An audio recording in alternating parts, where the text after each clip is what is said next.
Did you know that homeschooled and PEP students in Florida are eligible for scholarships to attend Florida State colleges, universities, tech, and trade schools? I'm Lupita Eyde-Tucker, and I welcome you to this video about bright futures for homeschooled and PEP students. In this video, I will walk you through how homeschooled and PEP students can apply for Bright Future scholarships in their senior year of high school. Bright Futures is a merit-based scholarship program that is administered by the state of Florida Student Financial Aid Office, and it's paid for by the Florida Lottery. And this scholarship program is designed to keep our best and brightest students in Florida for college and trade school. If a student qualifies for a Bright Future scholarship, it will pay for in-state tuition at Florida State colleges, universities, and trade schools through 4 distinct scholarships. There are 2 academic scholarships and 2 vocational scholarships. And during this video, we're going to only cover how Bright Futures works for homeschooled and PEP students and how to apply if your student is a high school senior. However, if you want to learn more about general eligibility requirements or specific scholarship requirements, or if you have questions about topics such as how much does Bright Futures pay out and what are the current minimum test scores, or any special rules for out-of-state students or mid-year graduates, please visit the Bright Futures website and read the Bright Futures Handbook, Chapter 1. I have provided a QR code here for you to pull that up, and I also made a bit.ly link that you can save for future reference. Everything that we discuss in this video is going to be directly from the handbook, and I always recommend consulting the handbook for all of the official policies. If your student is homeschooled in the state of Florida, either registered via a letter of intent or as a PEP student, then there are only 2 requirements for your student to qualify for a Bright Futures academic scholarship. The first requirement is that they must earn a minimum qualifying score on the SAT, ACT, or CLT exams. And the second requirement is that they must complete the minimum amount of community service and/or paid work hours.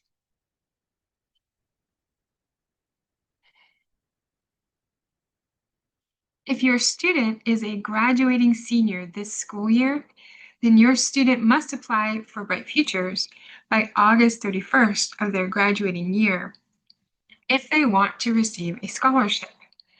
According to the Bright Futures Handbook, Chapter 1, if a student does not apply for the scholarship by the deadline, a student cannot receive the scholarship. So the first thing to do is to create a student account at Florida Student Financial Aid SG.org. After you create that account, then you must send qualifying scores to Bright Futures, and you must submit the volunteer and/or work hours to your county homeschool liaison. Steps 2 and 3 can be done in any order, but you must do step 1 first.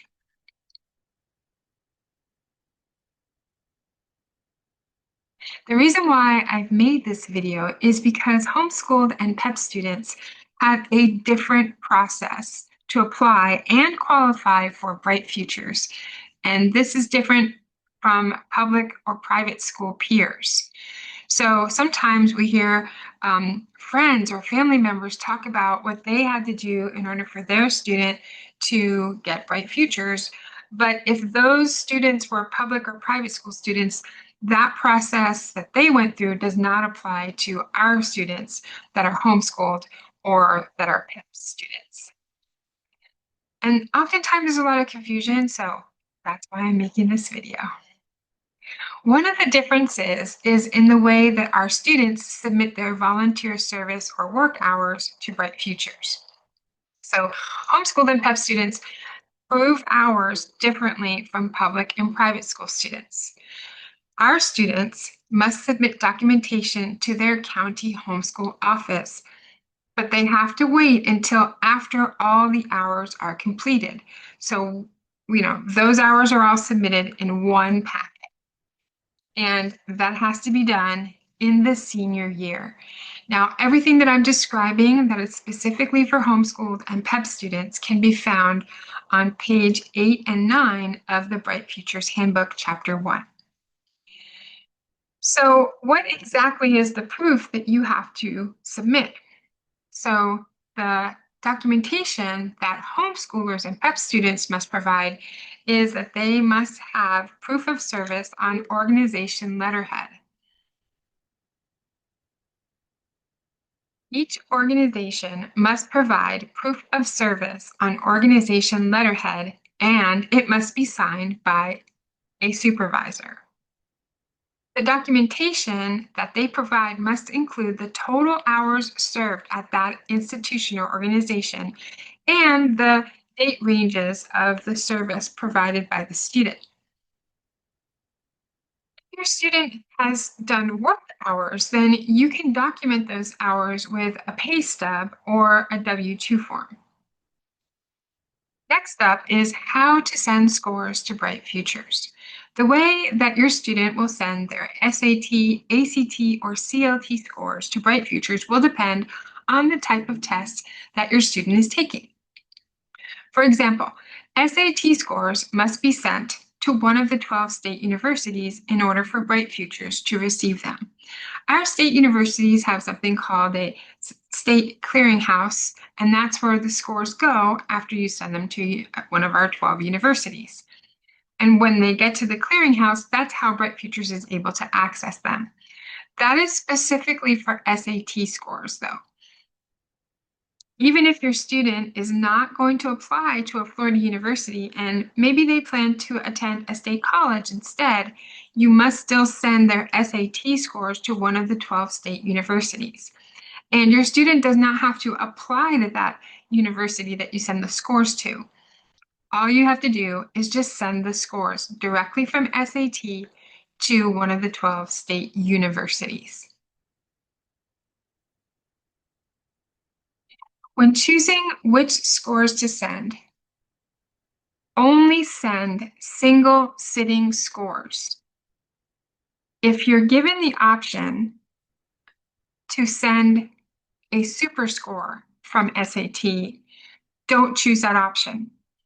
Bright Futures wants to calculate the super score themselves, and to do that, they need all of the scores.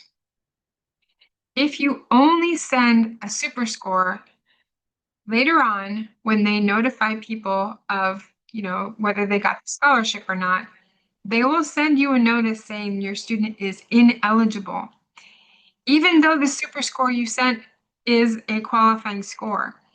And the reason why they will send that to you is because you only sent a super score and they need all of the scores. Trust me on this. Too many parents go through the frustration of this process every single year. And I'm trying to help you avoid that. So I don't want you to get that notification. I want you to get a notification that says your student got the scholarship, right? So this is something that I learned when I was interviewing the Bright Futures Homeschool Liaison. When I asked them, what is the one thing that parents, homeschool parents, can do to avoid problems and issues, this is what they shared with me. They said parents will send the super score, and if they do that, we are going to send them a notice of ineligibility because we need all of the scores. So that's important to note, please. Now, with ACT and CLT scores, the process is slightly different. Now, you can send them to the school, that's fine, but you can also send them directly to Bright Futures, which in my opinion is a better idea because then at least you know that they were sent directly to the Bright Futures office. So the way that you submit scores directly to Bright Futures for ACT and CLT is by using the CEEB code. And the same code is for both of those tests. So it's 0095 for Bright Futures. So again, when you're sending ACT and CLT scores, make sure that you're sending individual test scores, not a super score. And you can find specific information about sending scores for homeschooled students on page 9 of the Bright Futures Handbook, Chapter 1. But this information that I'm telling you about, how they don't want to receive super scores, is not going to be in the handbook. Because, like I said, this is something that I learned directly from the homeschool liaison when I interviewed them a few months ago in preparation for this video. So, which scores will Bright Futures use? That's a good question, and I'm going to take a moment just really quickly to unpack how the scores work. So each test event has the student complete several sections of the test, and each section is a specific subject area. So, for example, there may be a reading section, there will be a math section, and there will be some sort of English or writing section. And each one of those sections gets a specific score. And scores can be a little confusing, so I'm going to break down some of that terminology for you. So a section score, those scores are the individual scores that the student earns in each section of the SAT, the ACT, or the CLT. If your student takes a test multiple times, then after you send the scores to Bright Futures will calculate a combined score, which is also known as a super score. So for example, let's say your student takes the SAT twice, and the first time they take the SAT, they get a 590 on the English section. And the second time, they get a 510 on the English section. Well, when Bright Futures gets all of the scores, and they see that there's 2 scores for English, they're going to take the highest score, which is the 590, and that's the one they're going to use to combine it with the math score to make a qualifying score. And then if they see, okay, in test 1, the student got a 610 in math, but test 2, they got a 620, they're going to take the higher of the 2. So what that means is they're going to combine those 2 scores and make the super score to qualify your student for the scholarship. That's what a combined score is. The combined score pulls the best scores from each section overall, all of the students' test events. Now, the last thing I want to mention, because it's related to scores, is that your student can take these tests as many times as they need to in order to get a qualifying minimum score for Bright Futures. But the one thing that you need to remember is that they have to earn that score by August 31st of the graduating year. If your student is a senior, then remember that the Bright Futures application opens on October 1st every single year. And it's only open for seniors, for graduating seniors. So the first thing you really want to do is decide, is my student graduating this school year? And, there are a bunch of things that go into that decision, but if your student is, if you're thinking about maybe doing a super senior year for your student, you might want to figure that out before completing the Bright Futures application for your student. And if you need help figuring that out, like we can, do a consultation or a phone call to help make sure that you're choosing the right graduation year for your student. But let's say that you have decided that yes, your student is graduating. So now you know for sure that you're going to be submitting the Bright Futures application. Then I always recommend creating your senior's Bright Futures account as soon as the application opens. So if it opens on October 1st, you can submit that application on October 1st. The application itself takes about 5 minutes to complete, and all you're doing is really creating a student profile. in the Bright Futures system. But until you create that profile for your student, there's really no record of your student existing as a high school senior. So um, if you, let's say, send some materials like maybe scores or hours before you create that account, then they're not going to have anything to be attached to. So you really want to create that account first. And the earlier you do it is better. And there's a couple of reasons why. First, if you do it early, as soon as the application opens, then that's the first step to submitting everything. And you do have to do it in the proper order. And that is the first step, right? So, but especially if your senior has already completed their volunteer service or work hours and has earned their qualifying scores on the SAT or the ACT or the CLT, then you want to send in everything as early as possible, because that way you'll be notified in the early funding notification round in March. So students who have already sent in all of their hours and their scores by January 31st will get funding notifications in March. And it's always nice to know that your student has officially received Bright Futures early. Like, imagine it's March and you're like, we already got funded. That's fantastic. And that's one less thing you have to think about. But it's also helpful to get early notifications, because if there is a problem or an error or if something is missing, you will be notified early. So you'll be able to make those corrections early. And kind of going back to what I was saying before about how if the scores are not sent properly during this early funding notification, if you sent everything in before January 31st, then you'll find out in March whether or not there was an issue with what you sent. And then you can resend things and get that rolling to get, become eligible. And another reason why you might want to submit things early is if paying for college is something that might cause you anxiety or stress.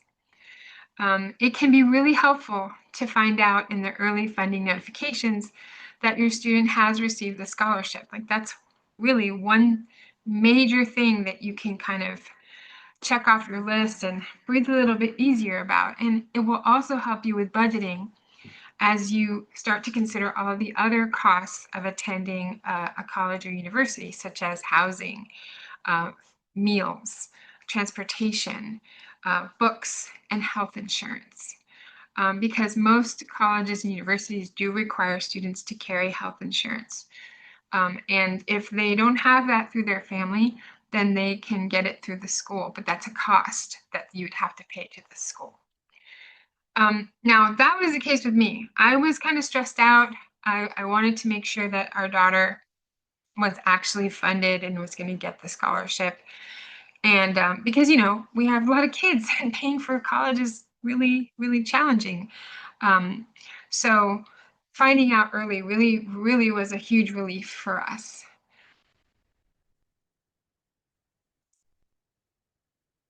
But I also want to say that if you're not able to submit everything by January 1st in order to get notified in that early funding notifications round, that's okay. Just make sure that your student earns their qualifying score by August 31st of the graduating year. And make sure that they have completed their volunteer service and or work hours by their high school graduation date. The Bright Futures application does ask you to provide your student's graduation date. So make sure you choose a date that gives them enough time to complete all of the required community service and or work hours. I will say that it can be challenging sometimes to find opportunities to do community service.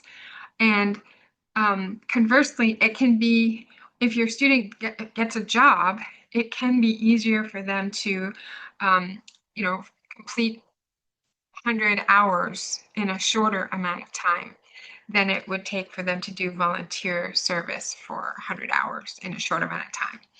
So just, if you're trying to figure out which one would be the best route, usually a job gets it done quicker.